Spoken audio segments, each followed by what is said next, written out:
All right, everybody, back down here in the basement. I'm on my way back. I just got back last night from Pirate City in Bradenton, checking out the big league club, but also a decent amount of minor leaguers over there at Pirate City. Got to see some sim games.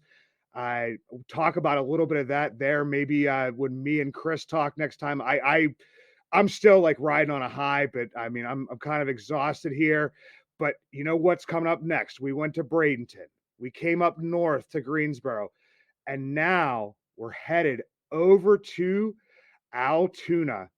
I'm just going to say my favorite team, been my team for a long time. When people say who's your favorite, Pirates minor league team, I mean, I don't care who's on it's Altoona, man. And you can see the hat. I got the gear. I got Altoona sitting here. I got my Adam Heisdu bobblehead, man. I am ready for curve baseball. And to do that, I am bringing on for the first time on this show, I believe maybe the second time overall on Bucs in the Basement, play-by-play guy for the Altoona Curve, John Moses. That's no H and at spelled with a Z. John, how you doing today, brother? Doing great, man. Crossover season is fun for me because I'm covering a lot of basketball. So, spent last weekend at the Ivy League tournament at Princeton, and now I'm back into baseball mode today for a couple days before we go to the NCAA tournament. Yeah, you're rocking. What is it? The Princeton women's basketball hat, the beanie, or what? I don't know what everybody would call it. I call it a tassel cap. Well, so this is actually a Philadelphia Eagles Super Bowl champion hat, which Oh my God! I Why think did you is do very that to important to me? note. Why did you Well, do that to me, brother? I mean, I'll take it. I like you, so I'll let it slide.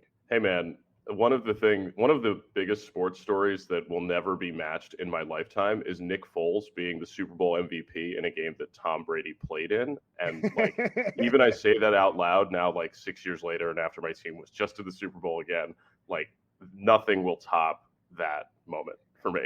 Yeah, those are like a bunch of things that shouldn't go into sentences together. So it's definitely it's one for the ages. But we're here to talk some curve baseball. Like I said before, I mean Altoona. I grew up just outside of Indiana, PA. Altoona was a quick shot there. I still only live about an hour and a half away. Make it out to as many games as possible. Unfortunately, it's not going to be till Mother's Day this year. Going to take my mom up there. She loves curved baseball. Take the kids and everything and celebrate that Saturday before Mother's Day. Usually like to try to make it the opener, but with it being on the day before the home opener here in Pittsburgh, that makes it just a tiny bit difficult. So wasn't able to swing that, but we're gonna talk some curve baseball here. Um, Last year, coming into the season, the curve had a lot of buzz around them. Just because you had Nick Gonzalez there, you knew Henry Davis was going to get there at some point.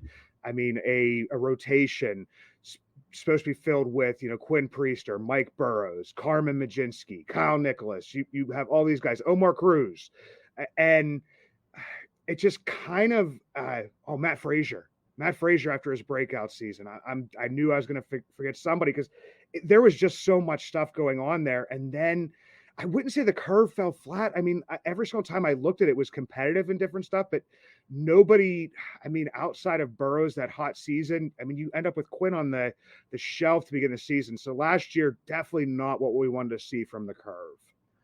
Yeah, I mean, injury was just a big part of it. I mean, you're talking about at the beginning of the season, somebody they were expecting to start opening day, Quinn Priester, in his last spring training outing, pulls his oblique, and it was really a difficult task for manager Kyron Madison and his staff to just sort of handle everything day to day because there was legitimately 7 or 8 prospects in that roster, in that opening day lineup, and Andres Alvarez didn't play on opening day, and then he goes and hits 20 homers and steals 20 bases, and um, that was an unfortunate part of the story for the 2022 curve is that injuries knocked guys out for extended periods of time. Henry Davis arrived with a thump and then missed time and then came back and then missed more time and then got some final at bats down the stretch of the season. Adding Endy Rodriguez, Matt Gorski as the year went on. I mean, it's a pretty incredibly talented group that has come through Altoona last year and that I expect will start the year in Altoona this year. Yeah, and the last game that I went to out there, beautiful PNG. I love the view. I can't get enough of it. I got to see them face pretty much the number one pitching prospect in baseball and Painter from the Phillies organization. And as we were walking in, me and my the two oldest ones, Nicky G hits a home run. A little bit later, Henry Davis hits a home run off of him. I and there was just like that, just tons of excitement about what was going on, and I I'm looking forward to that this year. And we talked. I talked to Ben Picorni, talked to Anthony Murphy. We've gone up through the system so far, as I said, and we said there's like this little ebb and flow of like, you know, trickling up and the trickling down effect. I mean, right now, I look at the Indianapolis roster, and it's kind of full. And I know John Baker had said at some point during this offseason that guys may end up starting in Altoona just because of there being such a full roster in Indianapolis. I mean, like the rotation, everything like that. Do you have any idea on maybe some of those guys? I'm thinking like maybe like a Henry Davis starting in Altoona again. Maybe even I hate to say, maybe even like Kyle Nicholas. That rotation is going to be so full up there, and if those guys are all in the rotation, I mean, even if they would use the six man to begin the season, like the minor leagues have done in the past, but kind of got away from towards the end of last year, except for Bradenton, there could be guys that maybe are ready for Indianapolis, kind of starting out in Altoona. Yeah, I think you mentioned Kyle Nicholas. I would say that like he and Carmen Majinski are probably in the rotation to start the year in Altoona. Those two guys, sort of had proved some things last year in terms of health, right? Like Majinski missed a little bit of time. He missed like 1 week early in the year. Same with Nicholas, where he missed a start. But just seeing health for those guys and I'm doing this too, where I'm sort of looking around because I'm making player profiles for my media guide, and I'm trying to like guess at the 40 guys that have a chance to like start the year in Altoona or be close at this time of year. Um, and it's going to get pretty crowded at AAA. I mean, just look at last year, right? Tucapito Marcano opens at Altoona, and he is a guy that had been playing at AAA and in the big leagues previously. So it's one of those good problems to have a lot of talent that, trickles down from the major league roster and pushes guys down because I think it just sort of raises the competition level between players where they say, okay, I have to prove to these guys that I should be in Indianapolis or that I should be on the big league roster. And Ben Charrington has kind of shown that he's not afraid to make that promotion from Altoona if he believes that a player is ready. And sometimes it's also out of a convenience factor because of, if Altoona is at home and it's an hour and a half away, then, you may not have the ability to call up that guy from AAA who they might be like in Iowa or God knows where they, you know what I mean, to try to get a flight back here to Pittsburgh. And I mean, we saw that happen with Leova Peguero last year, getting his like little cup of coffee there just because he was in Altoona. And I mean, he had been playing well, so we knew that he was ready. But it, this year, I mean, I still look and I see a decent amount of top prospects that could find their way there. The one that excites me the most, I can't wait to see him live because I haven't yet at this point in time. I've seen him, through the streaming and everything like that. But Dario Lopez, I cannot wait to watch that guy arrive in Altoona. Yeah, heard some great things. I did an interview with Johnny Tucker, who's the hitting coordinator on the minor league side for the Pirates, and he and I were chit chatting a little bit, and I asked him, who's somebody that Curve fans can look forward to seeing at some point in 2023, and he said Dario Lopez was somebody that was pretty exciting to him, and that they think he's got a pretty bright future with the bats. So remains to be seen whether he opens with Altoona, but it's always good to have more of those guys sort of on the way. You'd rather have the problem of, hey, we have too many good third basemen than being short a third baseman in the big leagues. Yeah, and Altoona's been a place, in recent history here where that's some of that outfield depth. And once again, I mean, the major league roster, you look at AAA, you look at different stuff like that. But who are you looking for possibly like on your mind as to, maybe across the board, like who could be from like left to right, like who could be in that outfield this year?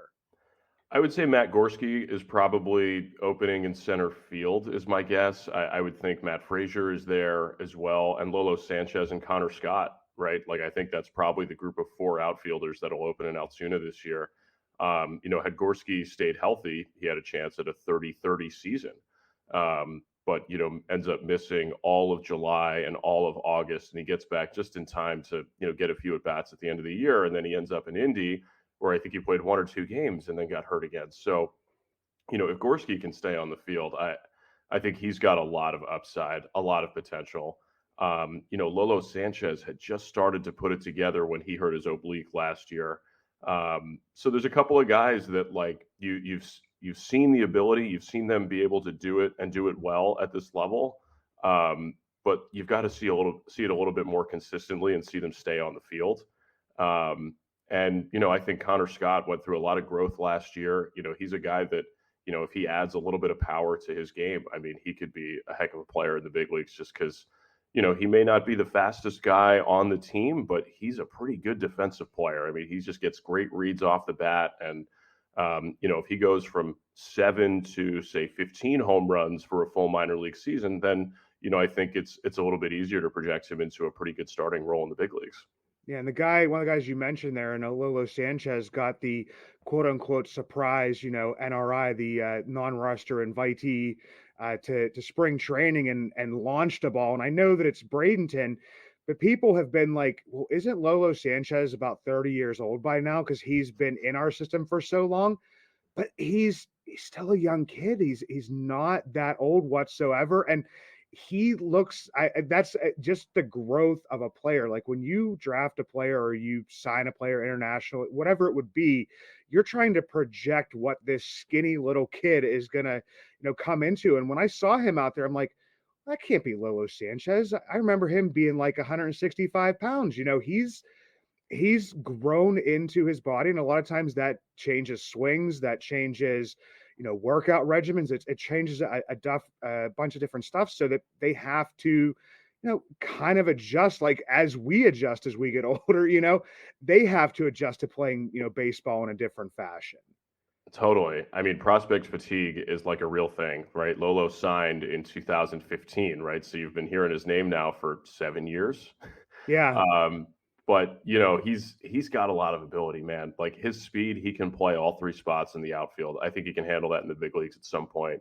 And he's got a pretty good eye at the plate. Like I think that's important too. That his pitch recognition is good. He's not shy about walking, right? Like I think that's sort of a skill maybe we've lost some, throughout the game over the last couple of years here, where guys are selling out more for power and trying to hit 35 to 40 homers in a year, but those guys that work deep at bats, you need them in your lineup. You need them on your team. And, Lolo really does that. So I that's one reason I'm pretty high on him and would have liked to see him stay healthy all year last year. Is just because he gives you good at bats. He gives you competitive at bats every day. And look, he's also one of my favorite guys that I've gotten a chance to know over the last year or two here in Altoona. Like he's really fun. He's really nice. He doesn't speak perfect English, but he does speak English. You can sort of interact with him when you cross paths with him on the field or in the yeah. clubhouse. Um, but he's just got a great spirit about him. So I'm rooting for the guy. He's great. Yeah, and I one of the things that kind of just popped into my head here as we were talking, because I kind of looked down and I'm like, man, I wrote down Ricky DeVito's name for the bullpen there in Mm. Altoona this year, and I I replaced him on like within the pitching staff with a guy they had picked up in Scott Randall in like a surprise trade to kind of get him to come in there. So it's looking at like that interchangeability and looking back to Nick Garcia being traded for Connor Joe possibly could have been in Altoona, but at some point in time, I mean, we're talking about how full these staffs are. But who are some pitchers you think that you're maybe like thinking are going to be in Altoona and you're kind of getting excited about a little bit to see them toe the rubber? It's a great question. There were a couple guys there at the end of the year, J.C. Flowers and Tanaj Thomas, that were just throwing the ball so well that I was like, you got to make a spot for these guys at Indy. Like, um, it's a great question because the bullpen I think is probably the most fluid part of what Altoona's roster can be to start the year, especially right now. Right, we're still 3 weeks out from opening day, so you've got guys sort of trying to figure out who's going to be where. But I would expect a lot of guys to come back. Nick Domkowski is probably going to be back this year. I think he showed some pretty interesting things down the stretch of the season last year. Brad Case is a guy who pitched well, at times for Altoona last year. But, I wonder if the age factor that, he's going to be 26, 27 this year, I think. I wonder if maybe he pushes to AAA. And that's probably the hardest area of the team to project because the elite guys at the back end of the bullpen from last year, Tyler Samaniego, Colin Selby, Tanaj Thomas, J.C. Flowers, like it feels like those guys are going to push to AAA. Samaniego might open with Altoona just because he sort of got there at the end of May and then was sort of the other closer over the course of the year for a little while there, the lefty closer, if you will. Tyler might end up opening with Altoona, and then, he might, after 6 or 7 weeks, if he's pitching the way he did last year, he's another guy that it's probably like, all right, let's challenge him at Indy and see if he can impact the big leagues at the end of the year. And he closed out. We're recording here on a Monday. We're recording a little bit early. This isn't going to come out till Friday, but I think that Tyler, I think he closed, quote unquote, closed out the game yesterday in Bradenton that I was at.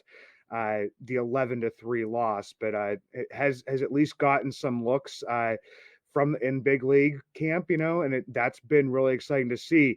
But one guy I saw over at Pirate City that kind of got me pretty darn excited, and that is Jared Jones, and he right now is, according to like multiple sites, and these are all doing the same thing that we're doing. You're more educated than I am. They're also more educated than I am. But I've seen Jared Jones possibly targeted for a spot in the rotation in Altoona, which would be another aggressive move for him. Yeah, right. He's going to be. It's his age 21 season coming up, right? Like these, guys pitching at AA at 21. That doesn't happen very often. That's one of those things where you sort of throw up a flag, like, ooh, who's he? And I've heard great things. I remember talking to one of our staff members last year over the course of the year, and he said to me, we were talking about, how good. It's funny, we were talking about Tyler Samaniego actually, and how he has this big sweeping slider, and how it's maybe one of the best in the organization. And I was asking him, I was like, who else is in that conversation, right? Like best breaking balls in the organization. And the staff member said to me, Jared Jones's slider is the one you got to be ready for. And I was doing my research on him today. Actually, I'm putting him in my media guide because I think there's a chance he's going to be with the curve. And it looks like a pretty impactful 4-pitch mix with a big fastball in the high 90s. I mean, let's do it, man. I'm trying to see that. Yeah, because when I saw him out on the mound, I'm like, I mean, I know I'm old. Anybody that's watching this on video, you're seeing the white and everything like that. But I'm like, man, he is just a kid. But when he throws the ball and when he gets on the mound, he is all business, and he does not pitch like a kid. He goes after hitters, and it's absolutely insane. And it was great to watch him pitch. Another guy that, I mean, I was pretty high on at the beginning of last season, and that was Omar Cruz. He did end up going out to the Arizona Fall League. Didn't pitch great. Didn't have. But he's another guy that was kind of like nicked up a little bit at times. I love watching his curveball. His curveball is like one of my favorite pitches to watch in the system. Yeah, he's fun, man. I think at times he sort of got in trouble with throwing quality strikes. I think there's a difference, and it's part of the maturation of a young pitcher between just throwing strikes and throwing quality strikes. And when you get to AA, just being in the zone versus being in the areas that you want to be as a pitcher becomes a lot more pronounced, because the hitters are better at this point. Um, so I think, throwing more quality strikes and just throwing more strikes in general for Omar is pretty big. He's working behind in the count sometimes, but um, you know, with that curveball and with that changeup, he's got the tools. He maybe, maybe if he can find another 2, 3 miles an hour on his fastball velocity, I think, that'll really make a difference for him to climb the chain and then eventually be successful in the big leagues. But his ability to go multiple innings is big. He can sort of swing back and forth. He sort of filled that role for Altoona, where the curve opened the season with sort of a group of piggyback guys. What they call length guys out of the bullpen. So the starters would go. I think it was the first 2 times through the rotation, 4 innings. Then the next 2 turns, 5 innings. So you had a situation where it was like Bear Bellamy, Omar Cruz, J.C. Flowers, where they were sort of on a rotation, where they would work as the follower and go multiple innings following those guys. And then eventually Cruz flipped roles with Travis McGregor, where Cruz started games and McGregor went to that sort of swing role out of the bullpen. So that ability to go multiple innings will serve him well down the road. But I'm looking for a little bit of growth from him. I mean, he's got a chance to push up there because there's available left-handed innings that you need at some point here in the upper levels. Yeah, I mean, that's we talked about it. I forget who I even talked about it. Is Ben Charrington and even John Baker are very cognizant of the fact that there are so many innings that need to be pitched in a season, and putting together a pitching staff that's able to accommodate that. It's been a little bit tough over the past few years, both at the major and minor leagues, because of a pandemic shortened season, and then lockouts, and the minor leaguers were able to get down there and working out last year, but they maybe weren't having as much of iron shape, sharpens iron by going against the higher levels of competition at time. Because I mean, that is, I feel like it's extremely helpful to just, even if it's some of the veteran leadership from above the guys on the 40 man, just for the short time that they're down, there's a lot of stuff that they can learn from them.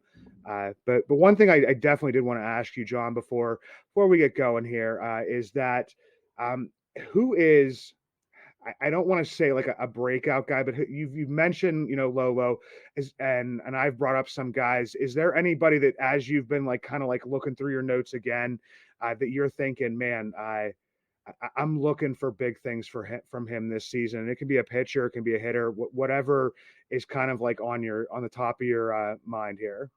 I'm looking for a bounce back year from Liover Peguero. After 2 months in Altoona, I thought he was going to hit his way out of the league. I mean, he was incredible the first 2 months of the year, and then I remember it very specifically. It was the first week of June. Bowie came in, Orioles affiliate, and they might have thrown him 3 fastballs the entire week. It was just spin, spin, spin, and more spin. And he had the toughest week of his season. And, going forward there, it wasn't the same Peggy over the last 3 months of the season that we saw the first 2 months of the year. And I was really encouraged. I was reading Jason Mackey wrote on Liover a couple days ago, or maybe it was early last week. And, Liover was just talking about, I'm just more focused, and that he felt, and I could sort of read through the quotes that he was a little bit more mature as a person. I mean, he's going to be 22 this year, right? Like, he's a puppy still, Yeah, you yeah. know. And if he starts to make the routine play in the field, cleans up some of those errors, he can become a lot more trustworthy at shortstop. He's a guy that I could see playing in an all-star game, just with the way that he can swing the bat with power, with speed, and he's another guy that has great personality and is super nice, and makes connections with everybody in the clubhouse. So he's a guy that I'm going to be watching pretty closely the first couple weeks of the season if he does open with Altoona, just to see what's different, because I think that there's a chance that he sort of breaks out and hits for a high average, and hits for some serious impact for this team. He's a guy I'm pretty excited about. And then his double play partner in the middle. Let's see a little bounce back from Nick Gonzalez this year. I mean, It sounds like he's been doing good things at spring training this year. I imagine you got a chance to see him last week when you were down in Bradenton. So I'm interested to see those two guys together because, there's obviously a lot invested from an organizational perspective in those two guys. So you want to see those guys sort of get to their full potential and, shoot, if they get there, you've got two really darn good players up the middle. Yeah, and what I was thinking about, I mean, a lot of people are probably like, once again, before we get out of here, I'm just gonna reiterate that John Baker had said, guys, because people are looking and they're saying, oh, Leo Peguera is not going to start in AAA. Well, that's terrible. That's not going to be good. Nick Gonzalez, but the competition, especially with, I can't wait till I can stop talking about the pandemic and talking about the effect of the realignments of the system. But these guys lost a year of development. These guys are being asked to play at levels they may not have played at before, and especially for a guy like Nick Gonzalez, who like every year kind of seems to be a slow starter, just for, and then the bad part is once he gets going, then he got injured in Greensboro and Yeah. then in Altoona, but then when he comes back, he's on fire again. So I don't see that as a bad thing. And like I said, I could go back to the realignment thing. Is you're seeing a lot more like higher, I feel like higher level of pitching. You're facing higher level of pitching in double A than you may have been facing, prior to, 2020. It's just kind of my opinion. It's just same with, I looked at the FCL and I'm like, a lot more college guys go there, and you got college guys, Mm. and just the way it trickles up and down. So that's where, like, I don't think that people need to focus on the assignments as much.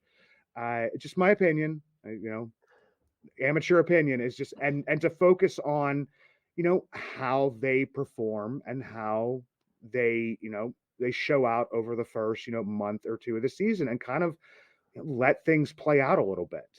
Yeah, I mean, it's a far different player development world since the pandemic, right? I mean, you've not had a normal spring training from a player development standpoint since 2019, right?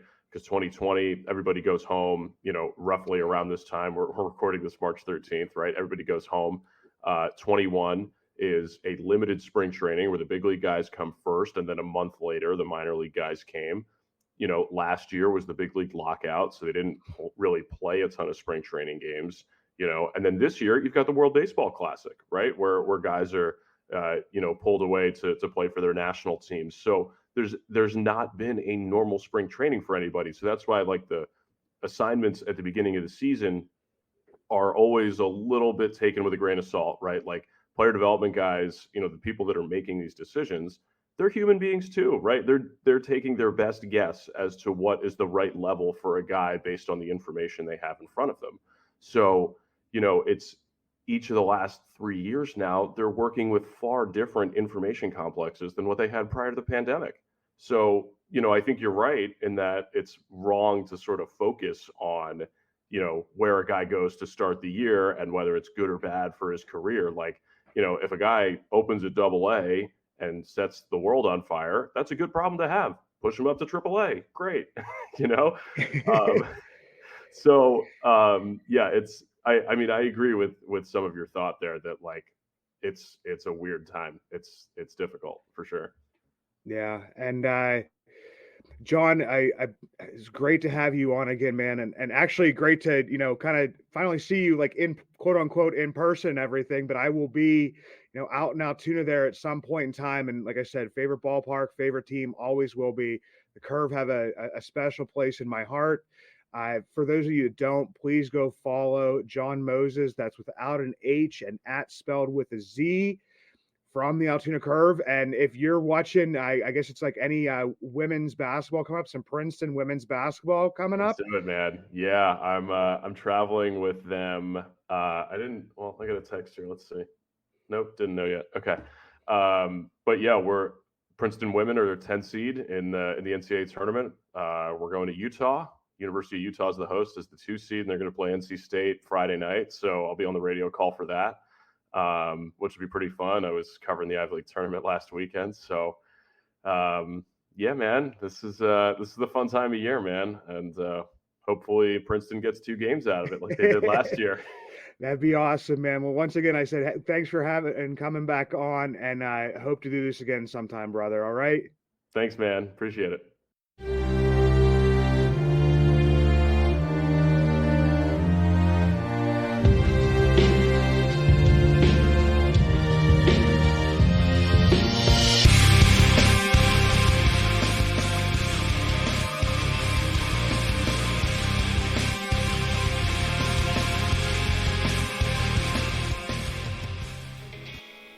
If you ever see me out and about in Pittsburgh, you will always recognize me, and not just because of the white beard, but also because of the Y that is always on top of my head, the hat I always wear. The Yins brand, proud partners with Bucs in the Basement. 3 dynasties, 1 brand, Yins. Finally, 1 brand to rep all black and gold. Follow at Shop Yins for new merch drops and giveaways. Order online at www.shopyins, the emphasis on the 2 Z's, high quality comfort, lightweight materials, a new modern look for the black and gold, made for Yins by a Yinzer. All right, guys, that was John Moses.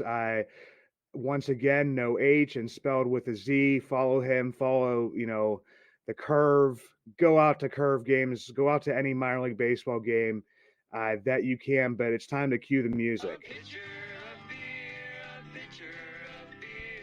Let's order another pitcher of beer.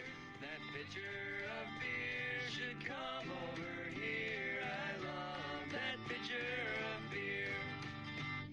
All right, guys, this time I had to cheat again because I couldn't make it up to Altoona. I mean, it's an hour and a half drive. Couldn't stop at Noblestein on the way up in Indiana. Couldn't make it to Levity. Couldn't make it to Railroad City. So I had to go a little bit further east for this time. But for this one, it's kind of a good cause. So I'm happy to do it. So take your road trip, make your way to historic Williamsport, Pennsylvania. New Trail. I've been sipping on their hazy pale ale, only about 5.1% here. A great sipping beer. I mean, it's called Gearhead. I'm not a gearhead. I don't even know if I could ride a bike at this point in time because I can't tell you the last time I rode a bike, but I sure will drink this beer. This one's coming in for you guys that don't know the scale. This one's coming in at a 375 batting average, but the weighted boba, weighted based on batting average, comes down to about a 325 because this is one of my favorite, sipping hazies. The next one we have, this is the one, it's called Replenish IPA. It's a West Coast style. And any case that you buy of this, $1 goes towards replenishing trails and trees in Pennsylvania. So it goes to a good cause, and it's a really good beer. A little bit heavier, comes in for me, batting 350. But since it's for a good cause, I won't give it the normal deduction for IPAs. On this one, I'm only going down to 325. Go out and buy yourself a case of Replenish.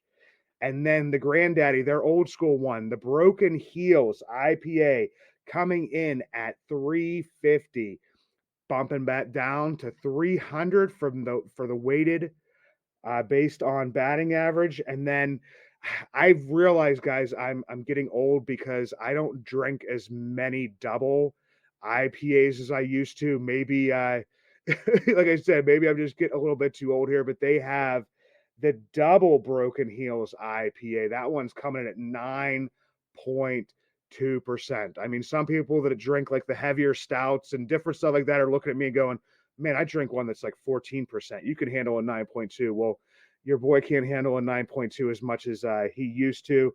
That one's coming in at 325. Bump that down to a 275 batting average. Once again, guys, this is New Trail Brewing. Thanking the guest, John Moses, for jumping back on again. I appreciate you guys listening to my little venture here on Minor League News and Brews. Next week, we'll be taking a trip out to Indiana, and luckily, I am going to Chicago this weekend, so I will be going through Indiana and going to pick up some local beers from there. It just kind of matched up perfectly for me. If you don't, go follow Minor League News and Brews, follow at Bucs Basement, watch as much minor league baseball as possible, and we'll talk to you again next week.